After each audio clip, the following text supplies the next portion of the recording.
There are three earthly gateways to Gehinnom. The first gateway is none other than the actual valley of Hinnom in Jerusalem, and the next is the sea where Jonah the prophet was tossed from his boat, and the other is in the desert where Korah and his family were swallowed up by the earth in Numbers 16:32. Gehinnom is a living entity that has no boundary, its walls are never fixed.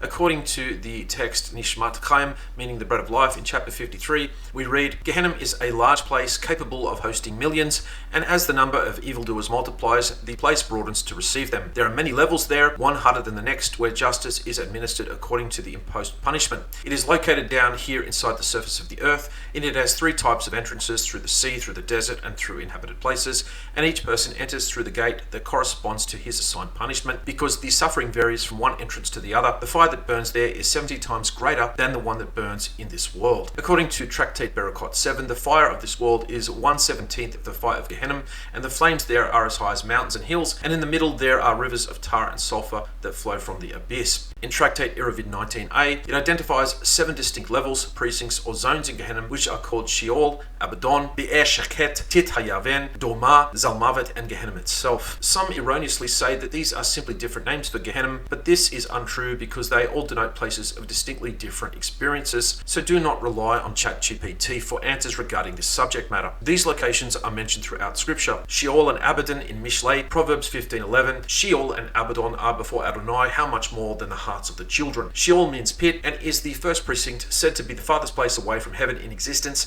The dead merely exist there without knowledge or feeling. It is mentioned in Psalm 116:23, Proverbs 1:12, and Job 14:13, where it says, "If only you would hide me in Sheol." Silence reigns supreme there, and oblivion is the lot of them who enter therein. Abaddon is mentioned in Job 26:6, 28:22, and 31:12, and Psalm 88:11, and Proverbs 15:11 and 27:20, and means realm of destruction, occupying the second precinct. In this place, victims are inflicted with extreme temperatures of hot and cold. Be'er Shaket is mentioned in Psalm 7:15, and it means pit of corruption, where the 10 wicked nations are punished, and this is the third precinct. Tit Hayaven, mentioned in Psalm 42, meaning clinging mud, a place reserved for slanderers and traitors, and is the fourth precinct. Doma, mentioned in Isaiah 21:11, which means silence, is the fifth precinct. Then there is Zalmavet, meaning the shadow of death, mentioned in Psalm 23:4, the sixth precinct. And then the seventh is Gehinnom itself, where there are fires and lakes of fires. Each location contains an allotment of punishing Malakim, that is angels, headed by a chief angel that oversees the area. Each level contains more intense punishments that are meted out by its angelic wardens.